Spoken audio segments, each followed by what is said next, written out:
don't need to have the heart attack because that's what they're going to fans again this year. Welcome into the Big Chief Show. I'm your host, Fred Davis. Special edition of the show today, and it's only right. Look, it's 2023, folks, and in the changing landscape of the National Football League, look, whether it's college, whether it's the NFL, everybody's got, games are just a little bit more fun when you got a little action on them, and there's nobody better to talk to about putting a little action on the game. This weekend, we've got college football, which has already kicked off. We're on the eve of the NFL, kicking off tomorrow with my Kansas City Chiefs and the Detroit Lions. And no better than one Mr. Chris Hodge, who's been in this business for damn near 20 years, founder, creator of takingvegas.com. Takingvegas.com. I definitely go check that out after we get done chatting here. And after you hear Chris, you're certainly going to want to know more about what he's doing over there at Taking Vegas. And then, of course, get your picks right. So let's get this thing started, Chris. Number one, got to shout out our boy Chad Martin for making this introduction. But look, this has got to be, this is your Christmas, man. I mean, look, this is for the next, 6 months, 4 or 5 months. I mean, you're going to be, not to say that you're not busy all the time, but let's call it what it is. Football is, we love betting football in this country, right? I mean, that's what we do here. A kid from New York, how did you get started in this business? It's just, I kind of fell into it. It's like anything else. 2004, I was doing some websites, helping some people out, handicapping, writing up games, had some success.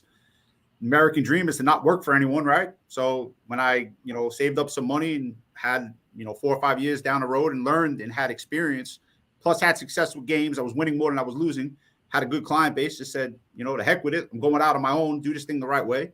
Yeah. And it's been a gold mine ever since 2009, been on my own since 2004, been in the business, started doing radio in 2006. Sports Investors Daily is the show I do. We're in a year 18 right now. I say it all the time. We haven't won every game. We haven't won every week, but we've won a lot more than we've lost throughout the course of the last 18, 19 seasons. And customers keep coming back for that. They like the honesty. They like the approach. This is not a high pressure sale gig, nothing like that. Just, hey, guys, let's try to make you as much money as possible. And we do our job well. One of the things, and look, I mean, I've been doing radio, last 15 years or so. And, I've talked to my fair share of folks that are in your line of work. And so, you hit the nail on the head. Look, you can rationalize it. You can dress everything up. At the end of the day, stats be damned. Do you win or do you not? Right? Because that's what people want to know, right? Do they win? And obviously you've done it at a high level for so long.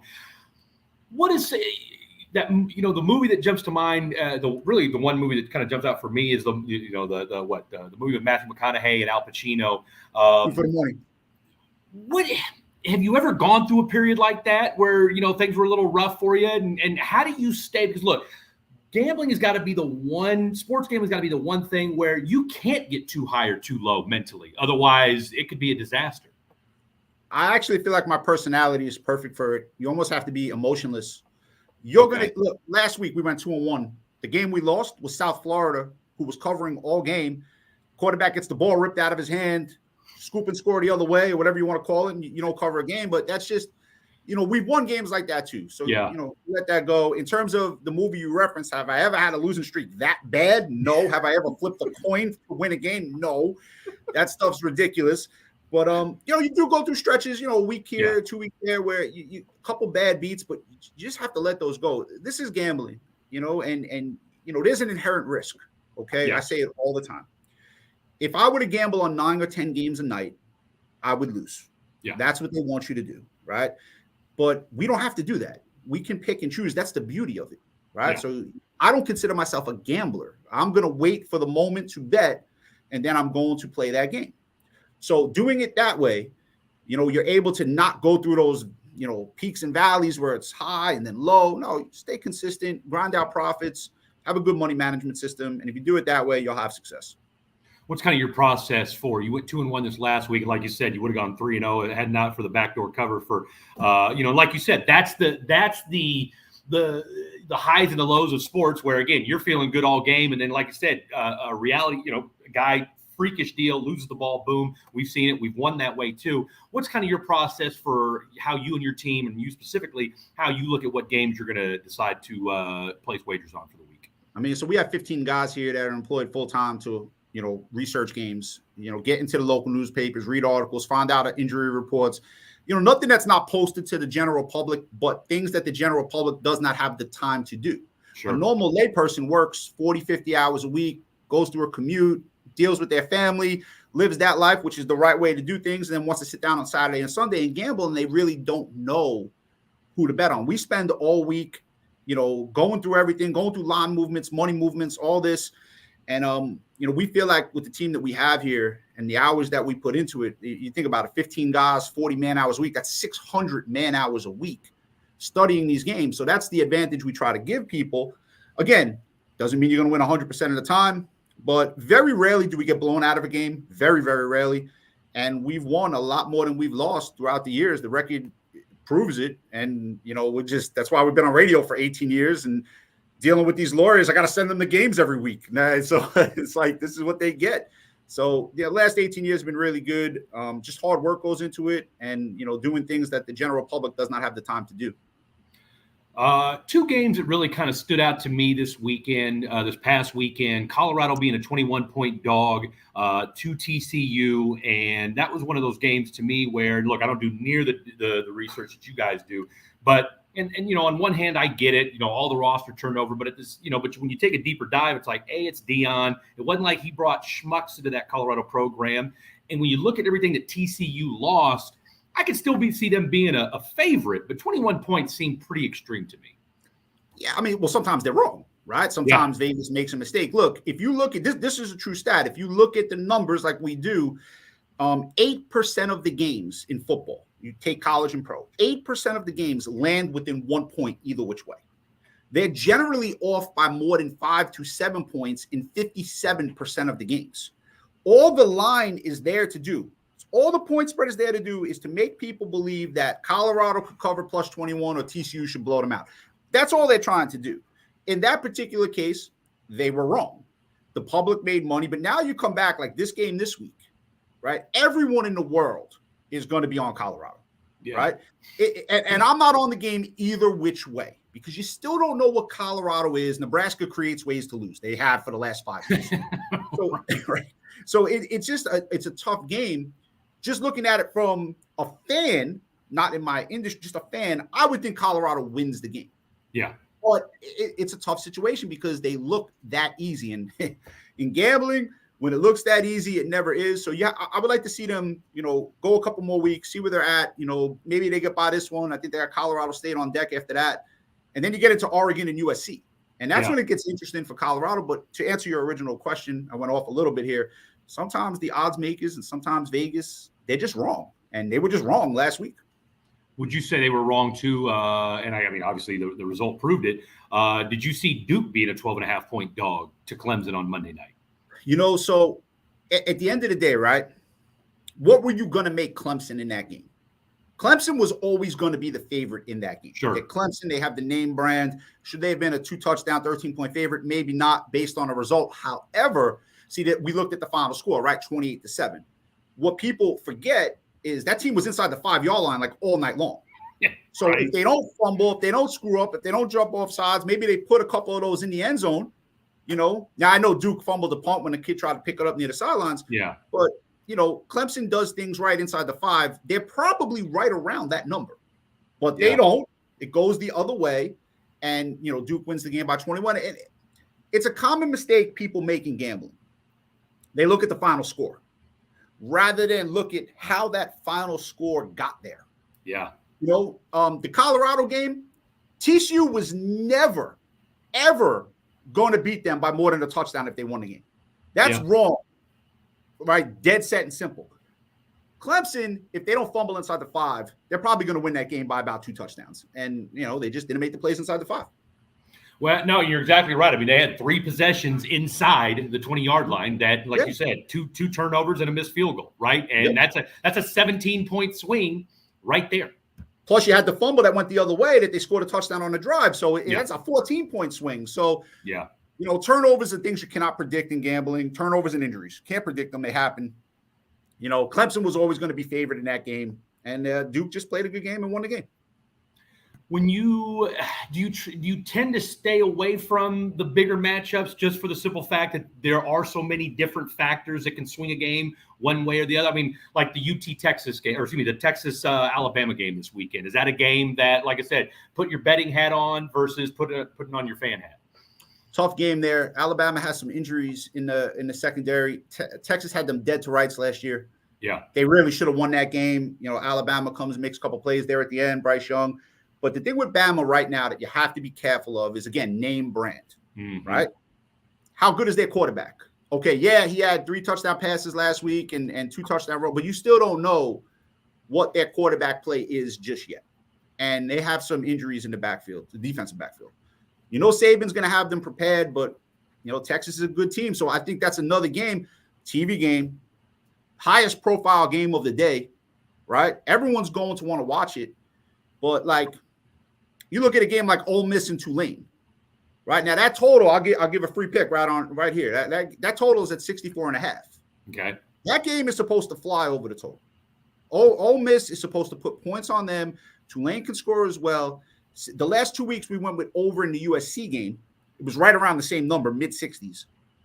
I don't see any way that this game stays under the posted total. I think Ole Miss scores a ton of points. I think Tulane scores a ton. So, again, you don't have to bet in Alabama, Texas, or Colorado, Nebraska. You can look for different games and say, okay, Ole Miss, Tulane, there's some value there, and you play that. Is there anything else when we look at prop bets? Travis Hunter right now. I mean, obviously Caleb Williams is the is kind of the leader in the clubhouse right now. It's still early, so let's not get our panties in a bunch just yet. But is it where do you tell folks, or what's kind of your process for doing props? And again, after watching what Travis Hunter did on Saturday, all right, he played 134 snaps. Obviously, one of the best college performances I've seen in a long time. Whether or not he can keep that up for the next 10 or 11 games remains to be seen. But let's just say, 5-6 games into the season, he's doing just that. He's clearly identified himself as one of the best. Would you recommend putting a small, because I've thought about, maybe put a little money on Travis Hunter as maybe a potential Heisman candidate? Now, are you speaking about doing it for fun, or are you speaking about doing it as a business? Well, everything I'm doing is for fun right now. I guess. Okay. So I was gonna say differentiate between Chris Hodge, Fred Davis having fun versus Chris Hodge doing it professionally. And man, you want to put $100 on him to win the Heisman Trophy right now at whatever odds he's at. Yeah. You want to bet $100 on the New York Jets to win the Super Bowl at 18-1 or 14-1 or whatever they are. Those are fun bets, right? The way I look at it from a business perspective, right, is why would I want Travis Hunter? Let's take him. I need 11 weeks to go my way. Yeah. I need him to perform well for 11 weeks. I need him to stay injury-free. I need someone else in the country to not have a tremendous year like a Caleb Williams or, whoever else. Yeah. When I could just bet $1,000 on the over in the Ole Miss game and keep it simple and, move or Fresno State like we had last week, plus the points and on the money line, which we gave out on the Sports Investors Daily Radio Show. I take the variables out of it, right? Okay. To win a future bet, I need 1,000 things to go my way. Yeah. Right here, right now. The biggest future bet lock there is, and you're not getting good odds on it at all, is Man City to win the Premier League. They're 2-1 to win the Premier League. That's okay. You can put 2,000 on that and make $1,000 easy because no one's going to beat them in the Premier League. In terms of football, you get an injury. Yeah. Man, I think the Braves are going to win the World Series. I think they're 3-1 to win the World Series. Yeah. But for them to win the World Series, I need what? 14 games to go my way? Hell, I'd rather just bet on one game and keep it simple. Yeah. Yeah, well, hell, they still got to get past the Dodgers. And then they, right now, dare I say, being here in Houston, the Astros seem like they're getting hot at the right time. So, yeah, You're exactly right. A lot has to go. So I'm guessing then from a business standpoint, you tend to shy away from futures bets? Absolutely. Yeah, they're fun bets. Hey, I had $100 at 14-1. I made 1,400. They're fun bets. In terms of sports wagering as a business, like we do here, takingvegas.com and Sports Investors Daily, I'm trying to win Saturday. Yeah. Right. I'm trying to win 1 or 2 games on Saturday, trying to win 1 or 2 games on Sunday. Call it a day. Now, if something pops up during the week, obviously, right now baseball, but when basketball comes into the equation, you got, hockey and you got games every night, a little bit more goes into it. but just trying to win a couple games on Saturday, a couple games on Sunday, keep everyone in the black, right? Don't want anyone getting into the red, keep everyone in the black, and keep moving forward and keep grinding out profits. When you do it for real, not some crazy nonsense like goes on in my industry. When you do this for real, that's how you have to look at it. I could get on the phone with anyone and tell them, hey, I got 3 or 4 games every single night. I'd lose. I wouldn't win. Yeah. But, 1 to 2 games on a Saturday or Sunday, you put the odds in your favor. And real quick, from a mathematical standpoint, just think about it. If I bet 4 games on a weekend, I bet them for $1,000 each, right? Okay. Well, I'm risking $4,400. To make a profit, I have to win 75% of my games. I have to win 3 out of 4 to make a profit. Yeah. For the bookmaker or the sports book to make a profit, they only got to win 50%. They go 2 and 2, they make juice money. Okay. Excuse me. I lose. I have to win 75%. So from a mathematical perspective, I didn't put the odds in my favor. That's what we do here. It's all mathematics, analytics, and then breaking down what games we feel have the best advantages to win. That's a great segue because, look, we know in the last few years, whether it's been FanDuel, whether it's been DraftKings, I mean, things have just blown up on the betting side of things. I mean, hell, it's legal to bet. The NFL's had its own issues. They're trying to figure out, it's like they kind of opened the door to Pandora's box, or they opened the Pandora's box, and now they're trying to figure out, okay, you can bet, but you can't bet at home. I mean, it's been a really weird deal how they try to handle this whole thing. Yeah. You and I had a couple conversations about this before, last week about it. How has this new influx of betting enthusiasm, how's it been a boon for the industry as a whole? And yet I'm guessing in a way obviously more business is good for you, but at the same time too, you've got a little bit of kind of like, gambling does have kind of a, you think of, dare I say, mobsters or what have you, kind of the shady side of things, but there's more to that.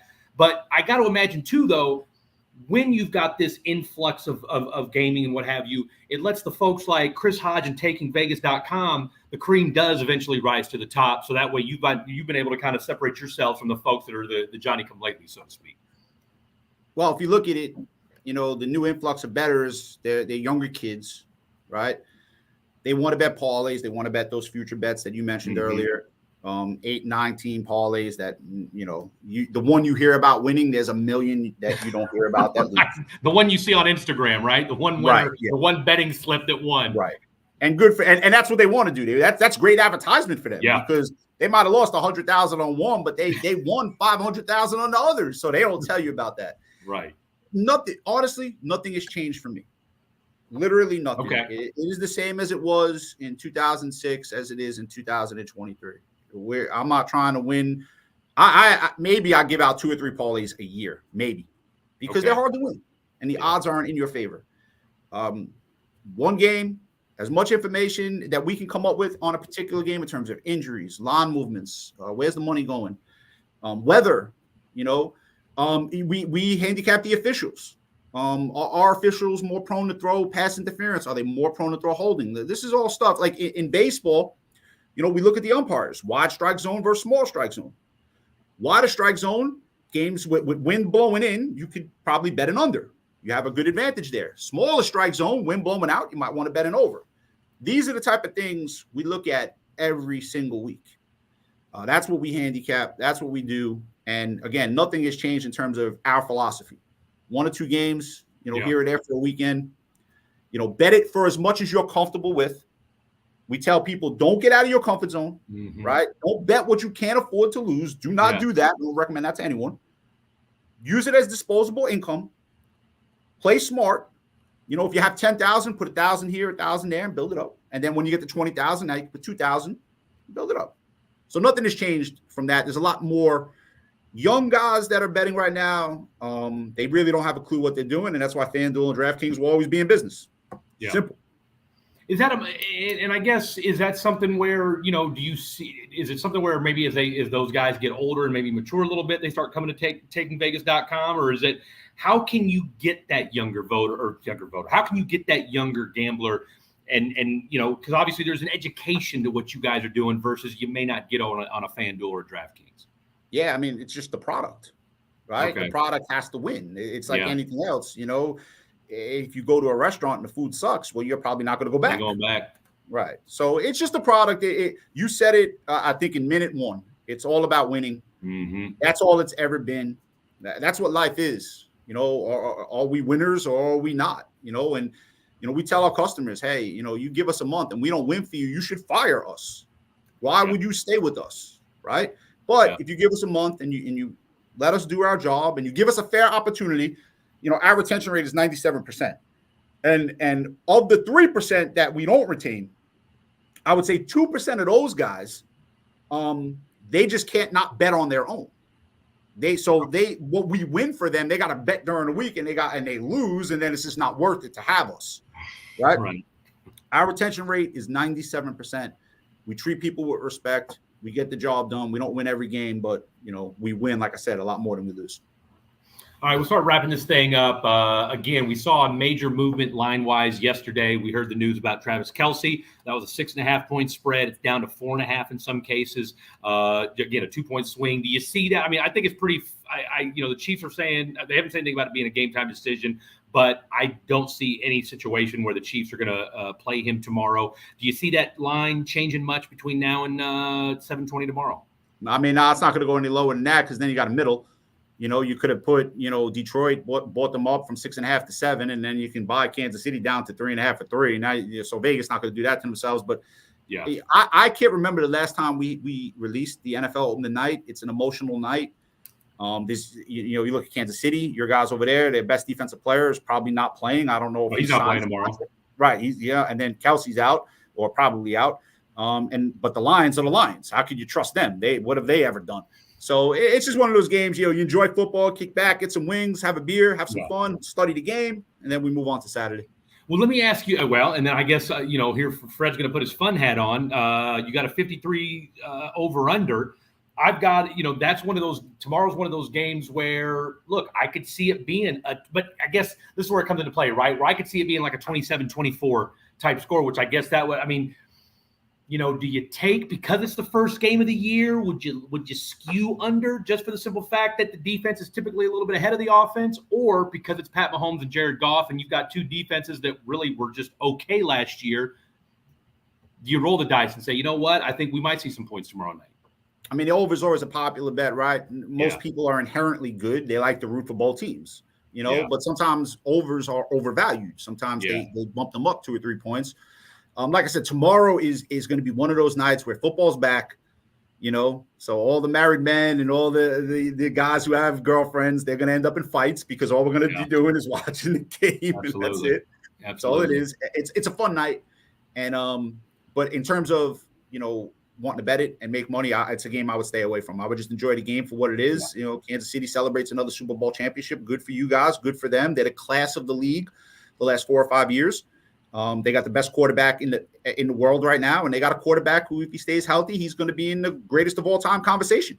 So it's going to be great to watch. But I think there's much more value in terms of NFL. I mean, there's a game on Sunday. I can tell you off camera because I don't want to give it away. But there's a game on Sunday. There's a team favorite that literally has no business being favored in the game, like zero business. It's the wrong line. So we call that a false favorite, and we're going to be using that game pretty big on Sunday. That's a great segue, Mr. Hodge. So for the folks that are watching right now, and I'm going to put this, we're going to put this video out throughout the course of the week, and that gives plenty of time for Sunday. Is that going to be a game that you're going to be sharing with both your clients and folks that want to take a spin at takingvegas.com? Absolutely. The people who come on board are our customers. We respect that, right? So everyone wants free picks, and we give them free picks. And I gave you all Ole Miss, Tulane over. Yep. But I also respect my customers, meaning that absolutely, if they paid me, right, and they're betting a certain amount, I'm not going to turn around and give that game out for free. I'm not going to disrespect them like that. So everyone who's on board, we have a relationship, Fred, and I have no problem sharing the game. And I've done that with radio personalities and friends throughout my entire life. But in terms of our customers, we treat them with respect. And we make sure their money, someone doesn't get what they paid for free. Well, and let's be honest, too. I mean, look, at the end of the day, one, you're running a business. And two, if this picks for the folks listening and for the folks that chime in and reach out to you guys over the next few days and get that pick, if it wins, guess what? Chances are, and again, I'm not the smartest guy in the world, but, my marketing brain tells me, look, if Chris Hodge gave me a pick that I heard about on Fred's show and it won, and I won money off of it, I'm probably going to reach out to Chris again and get his pick for next week. You would think it works like that Sometimes, see, you're using the smart part of what your brain right there. And I did go to Kansas University, so give me a break. A lot of people, for whatever the reason, look, the free picks are there. We want to give people free picks. We want to help them, right? We'd rather them get free picks from us. They're going to win more than they lose. But not everyone looks at it as logistically as you just looked at it. They always try to get their way into another free pick or whatever. So our best stuff, that's reserved for our customers. Sure. We give those to our customers, and there's a lot of games, and every game we give out, whether it be free or paid, we want to win, right? We're trying to win. We're trying to do the best job that we can for our clients, but our best stuff, that's reserved for our clients that have paid us money.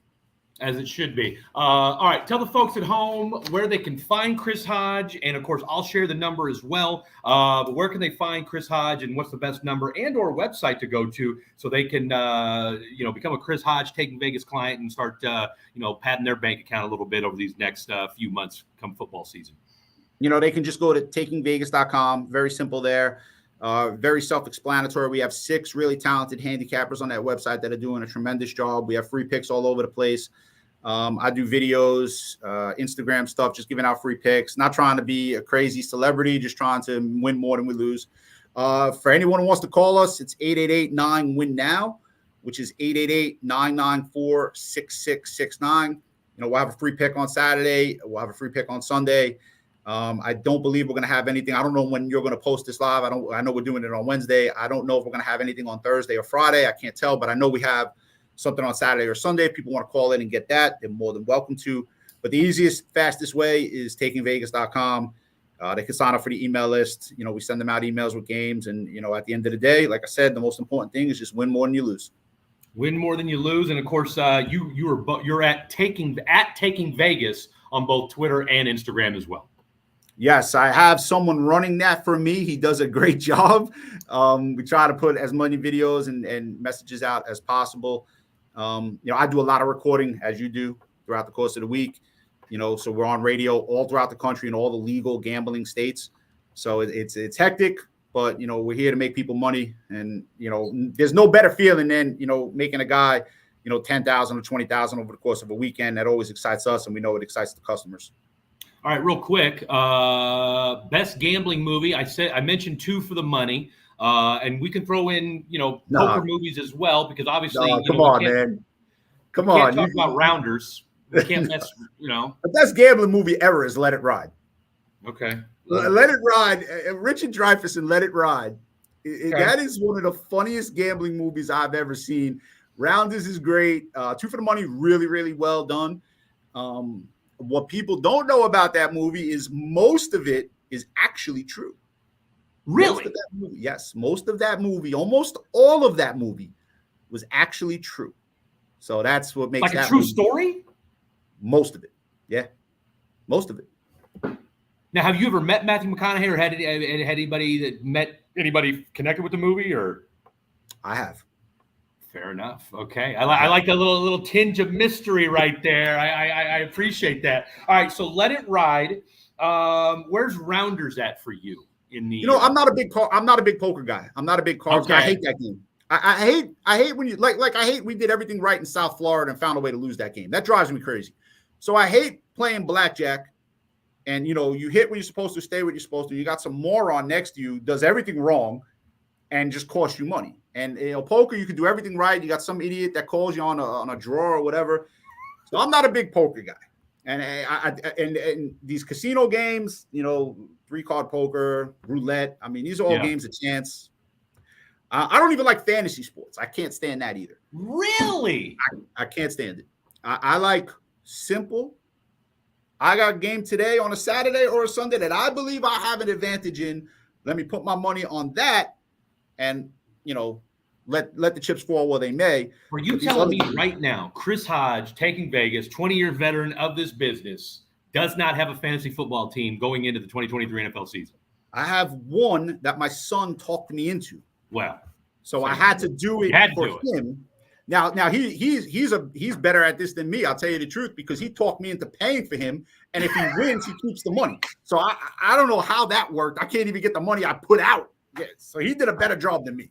So well, the apple doesn't fall far from the tree, apparently. Go crazy. Listen, even I like, hey, you paid us X, make sure you keep that. Even I do that. This guy, no, my son lay out the money for the league, and he keeps he won 2 years ago. He kept it all. How old's your son? That particular one is 20. You got a 20-year-old son? I have a 23-year-old son. Man, you don't look old. I was going to say, you look about the same age as I do. So I'll tell you what. All right, fair enough. You're doing something. Obviously you're doing something right in this business, because you sure as hell don't look like you got two 20-something-year-old kids. So 23, 20, and a 17-year-old old boys. Right now, the sad part about this is they're kicking my rear end in basketball one-on-one, which is just so humbling. Yeah, it is. So embarrassing. Yeah. I walk in the house like I'm about to die. But they're good boys, and I love being their dad, and my wife is a great woman. He helps me out.